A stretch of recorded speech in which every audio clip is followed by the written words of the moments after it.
Dude, I was in the crowd actually. I was just telling John and Aneesh, you guys are like the most vocal crowd we've had in so long. During the reveal of the redhead, you guys were just having conversations. Like, it was amazing. I love that. Sorry I was keeping on you guys. How many times have you seen this thing? Only like 600. Well, I saw it in Sundance, and I thought it was amazing that this is my third time seeing it, and it's great. I keep looking for the little nuances over and over again. This setup is so fascinating, it's so creative, and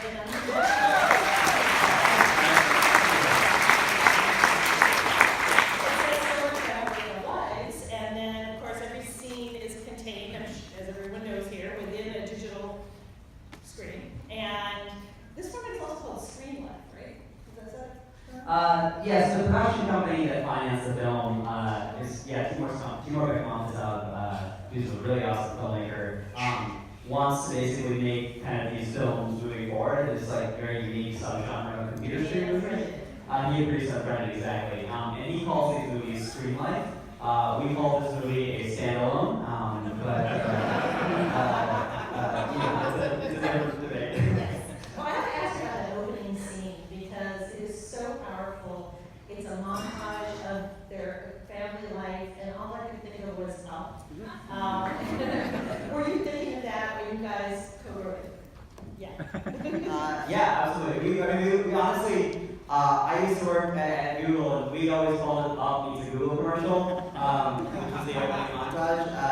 But yeah, from the beginning, we kind of knew that when we were writing this together, it was actually the sequence that kind of got us to be like, okay, maybe we could make this movie emotional and engaging. But for us, like, we figured every single person going into this movie is going to have the exact same trepidation that we did as filmmakers going into this movie, which is like, this is probably not going to work. And like as this idea of like, how are you going to make a movie that takes place on screens that's actually emotional and engaging and that isn't just a gimmick the entire way. So we knew from the beginning we needed to start this movie off by just being like, take it easy, we got this, basically, and trying to show all of our cards in a very, very emotional 16-year montage. That we eventually kind of found the framework for, but we knew we wanted to start off like really fast and really emotional and look to Pixar's up for inspiration. That's fantastic. Speaking of emotional, John, your performance was so to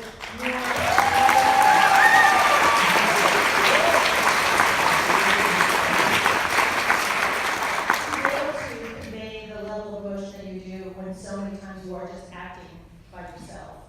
Did you have trepidation going into this? How did you get involved in the whole production? I did have trepidation, so much so that I said no. The script was a very classical thriller, and it was really engaging, and the character was really compelling, something I could easily relate to. But they said it was going to be told on computer screens, and I said, what? And I just didn't know whether I wanted to act in that kind of movie, whether it would work. I just had so many questions, and it's interesting, I was reflecting on this recently. Ironically, I think Aneesh and I, when we spoke over the phone initially, because perhaps it was through the device, the technological device, the phone, I just didn't feel we connected very well. And I ended up passing because I just didn't feel anything compelling beyond what I'd read. And then we met because he wouldn't take no for an answer, so he stopped me and we met. And really, he convinced me that we were making a movie and not a YouTube video. And I was so impressed with him and so impressed with his pitch that I thought, let's do this. I want to follow him. We're very glad you did. It looks so seamless and it looks so natural because we all live our lives so much on screen. But how difficult was this to actually pull off? Oh man, it was crazy difficult. We're laughing now. It was. I mean, every step of making this film for everybody involved, including ourselves, all of our cast, everybody in our crew, everyone had to like relearn their job to make this movie happen, because nothing about making this film was like making a regular film. You guys know this was Aneesh's first movie, by the way, right?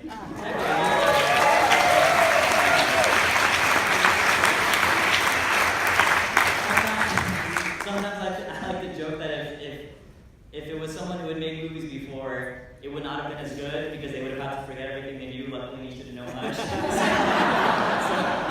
But it was really difficult. I mean, like, you know, one of the things that we came up with early on in the vision that we had for the film was that it was going to feel cinematic, like what John was saying. And you know, there have been other films that have been made like this before that we wanted to differentiate ourselves, and our goal was to make it engaging and emotional and cinematic. So one of the things that we did was 7 weeks before we started shooting the film, our editors began to edit the film.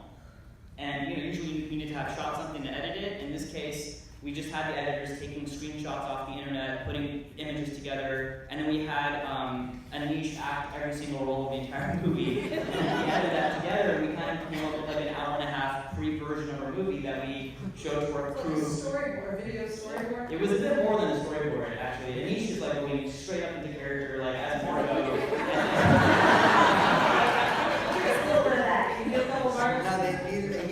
He keeps trying to talk to Sony about putting it in a Blu-ray, and I keep saying go. If only we had any idea whether audiences wanted to see that in the Blu-ray. We're gonna show this to the execs later.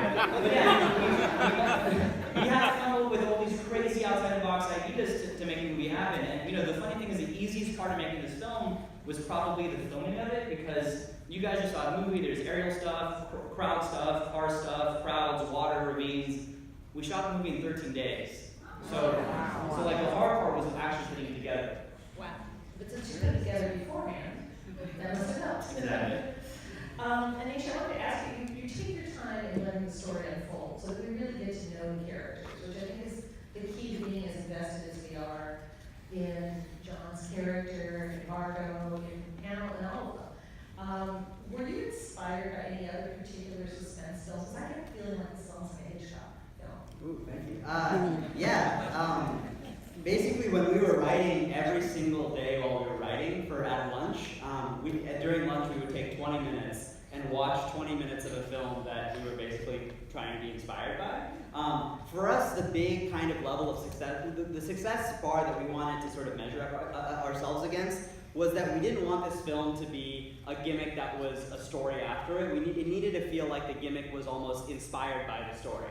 So for us, the way we did that was by making this as traditional and classic of a story structure as we could.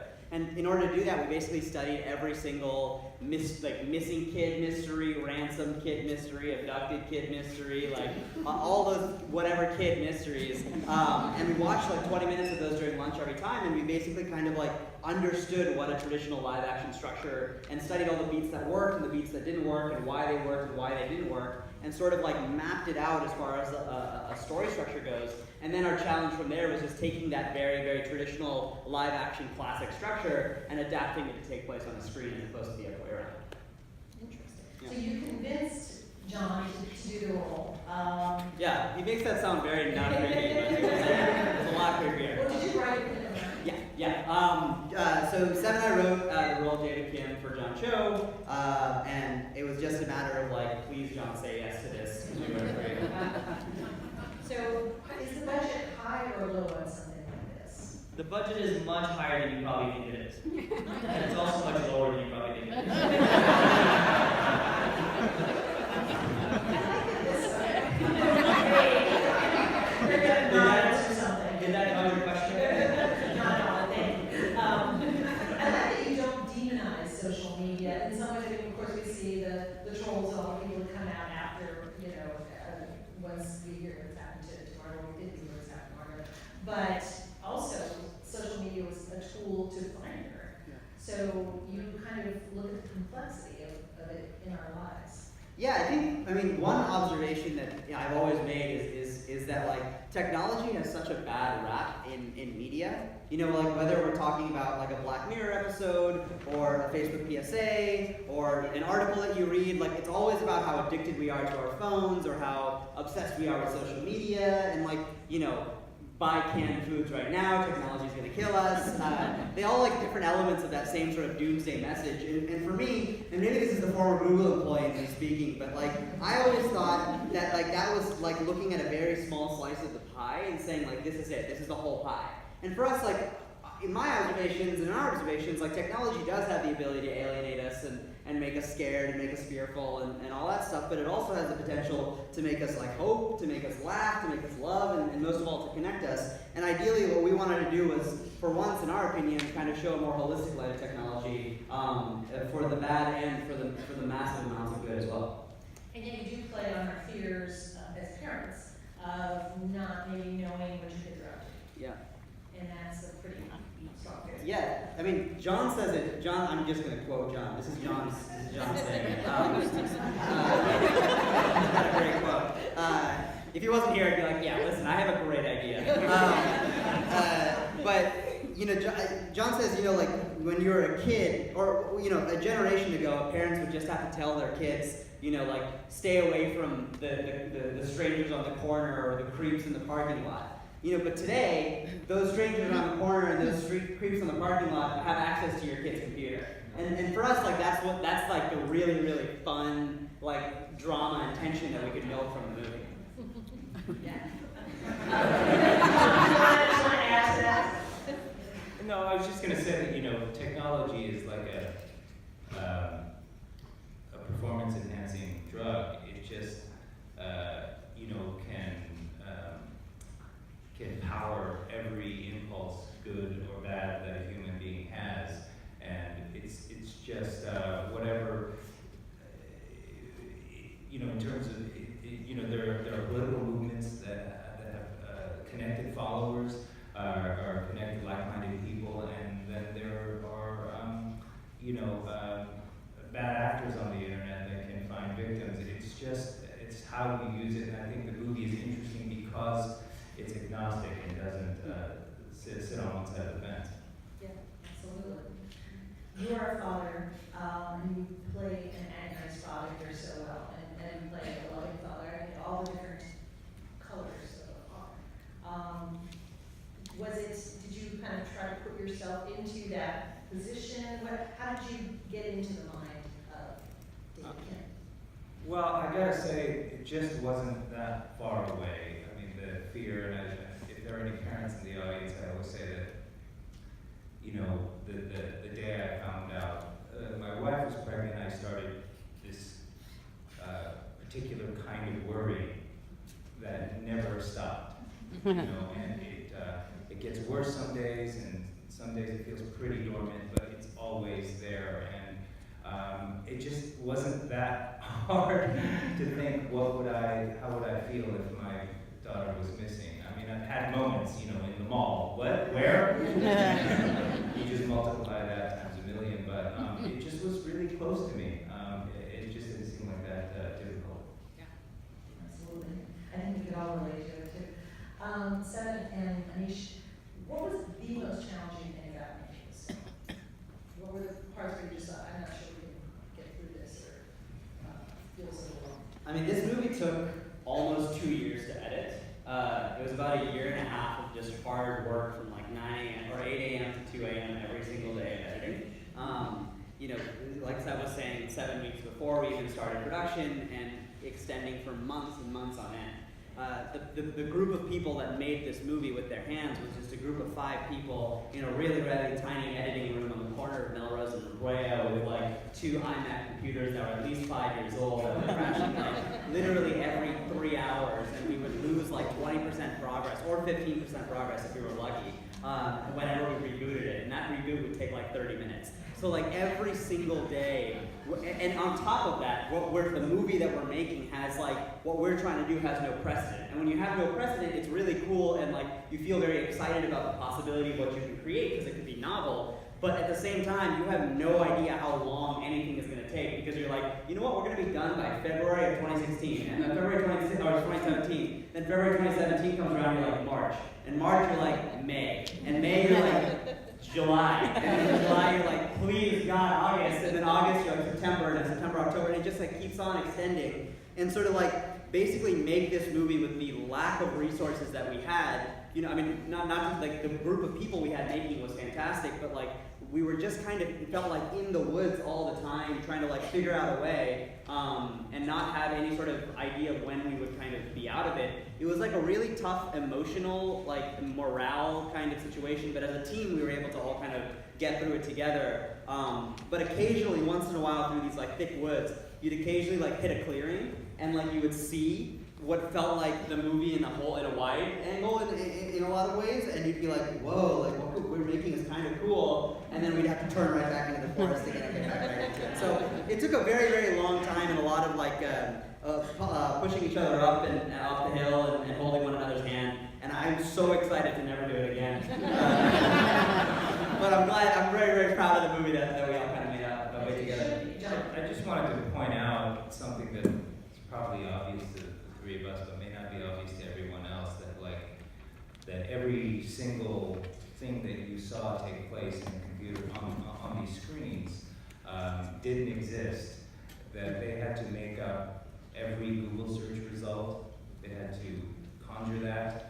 Every Facebook profile, none of those are real, so they had to get photographs of people together, friends and family, and photograph them, and then, you know, this movie is designed so that you can pause it at any moment and go into the user interface and really, so have it be absolutely authentic. So every single thing, all these production design elements that I would see on the day of shooting, you know, lighting, costume design, set design, and you know, dolly moves and zooms and tracking shots, those were all constructed after principal photography. And really, it's just a tremendous testament to them. More than any other movie I've ever been involved in, this movie was made in post. And to me, I might even throw in the Star Trek movies too. I mean, this movie really became itself in post in a way that I've never seen. That's amazing. You always hear that.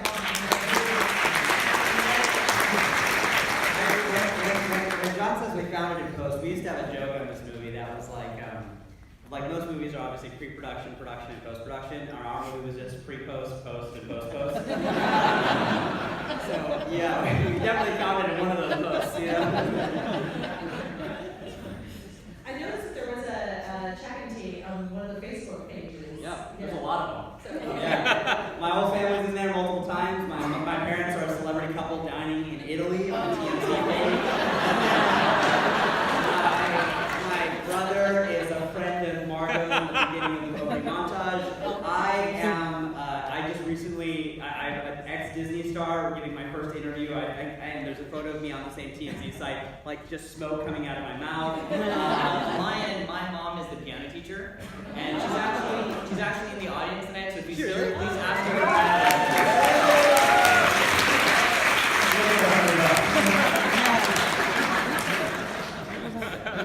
We literally use every single. I mean, at one point about a year and a half ago, I remember putting Facebook status up. People were like, "Hey guys, I'm making a movie.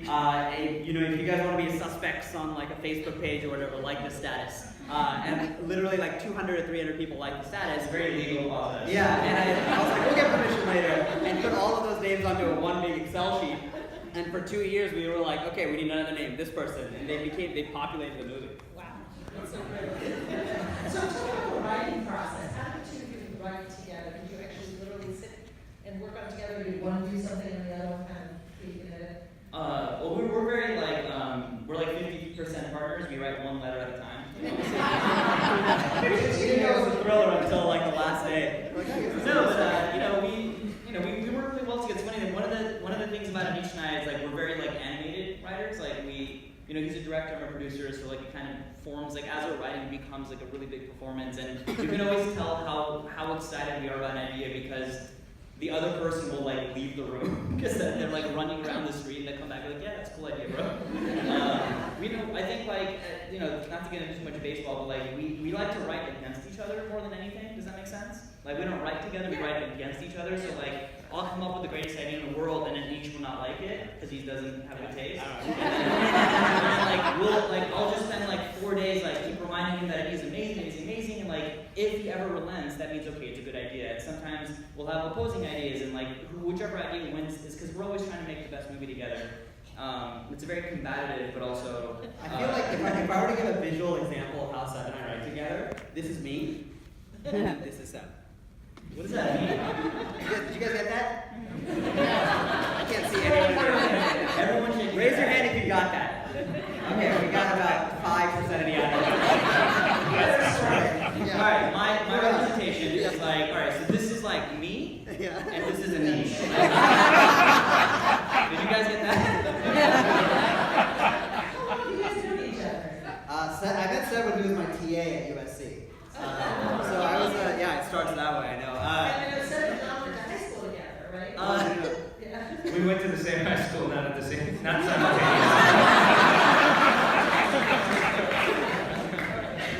I worked in I was the editor-in-chief of my high school newspaper, and like I had this very great responsibility to always keep track of all the celebrities from Hoover High School.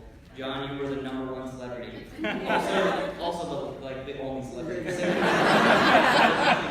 Eva Mendes went to Hoover. That's right. So tell me about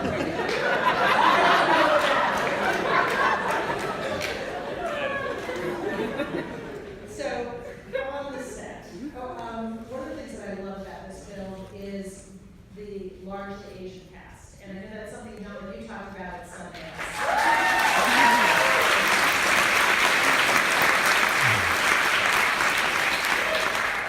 For those of us who don't see ourselves on the screen a lot, it's a really great feeling to look at it and see people that look like you. So is that something that was also important to you in making this film? You know, it's interesting. For some reason, I didn't really clock how significant it was going to be, and I thought, you know, I was so sort of immersed in trying to make a movie that made sense and worked on the screen. I was so concerned with everything being authentic, you know, and it kind of slid by me until we were at Sundance, and I was showing this movie, and recently I was reflecting on what that moment is, and largely it had to do with, you know, I've been the only Asian in a cast many times, but it was seeing the whole family that really went right into my heart, and it was very meaningful to me. And I was thinking about that old psychoanalytic idea that a child doesn't know who he or she is in the first years of life until they see a mirror and they see themselves whole, and they see that these arms that they were seeing from here are actually connected to those eyes somehow, and they see the wholeness of themselves through the mirror. And sometimes I feel like a screen is that mirror, you know, in American society. And then we see the screen, and then we see it. And so often growing up, I would look in that mirror and there was no reflection. I was like a vampire, there was nothing there. And then you look in the mirror, for me at Sundance, and there was that whole family. All the body parts were there. And I felt whole, and it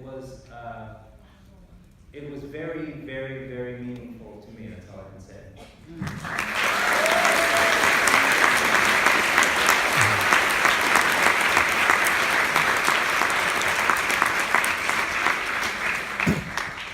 Any thoughts about technology? Do you see it any differently after having made this film? Yeah, it's funny. I've been asked this question, and I keep thinking about it, and I realize, like, kind of like what I was saying earlier about, you know, technology being portrayed negatively. I don't think it's changed my opinion about it as much as it has reinforced, I think, this idea that, you know, that there is a lot more potential for good than there is bad, as long as we are wary of what is bad and putting the right boundaries around it. That said, since making the movie, I now own a screen protector over my FaceTime camera. That I now put over and slide out when I'm not talking. So that's been a slight change of behavior. But for the most part, it's been very kind of like oddly positive of an experience. How about the rest of you? How do you feel any differently about technology? You know, I think I've always been a little cautious. You know, I've deleted Twitter off my phone a few times just so I have to go to the laptop. I make little deals with myself. you know, you have to do 50 push-ups before you start your week. You know, it's just too much of a temptation to just complain about stuff. But for the most part, for me, it's been as a parent, just alerting me to what's to come. My eldest is 10 and doesn't have his own devices yet, but he's already so much more computer literate than I am that I'm just sort of trying to figure out a game plan. You knew what Tumblr was, though, right? I did know what Tumblr was, but I contacted Aneesh today. I just found out that people can send you messages on Instagram. Yeah, you found out what the DM was. Inside of your DMs. I had a bunch of DMs. I didn't realize. I have a lot of endorsement opportunities. You scroll down deep enough, it'll be like, from me, be like, yo, please, we have to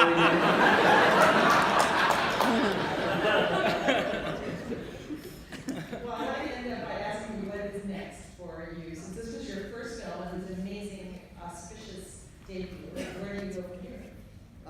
To a normal movie with normal cameras, and you know, people ask if like we're gonna make another, if technology is gonna be a theme in our work, and or if we're gonna do another screen movie, and I keep saying absolutely not. You know, so for us, the thing that I think both of us really resonate with is our original kind of bold, thrilling stories that have a lot of heart.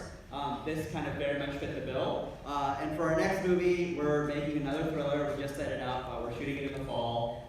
But it's another thriller, and it's about another parent and kid relationship, which tends to be another theme that we keep talking about. Except this one is a lot more dark and a lot more twisted, and hopefully the darkest thing we'll ever make. But One exclusive we'll give you guys is there's one scene in the movie in which a character needs to desperately find a piece of information, so they go on their computer, and the moment they try to look for something, the internet's disconnected. And So nothing we're else like, can we're hear. like, no more internet for us. Yeah. A little homage to your own film. Yeah, exactly. Well, John and Sev and Aneesh, thank you so much.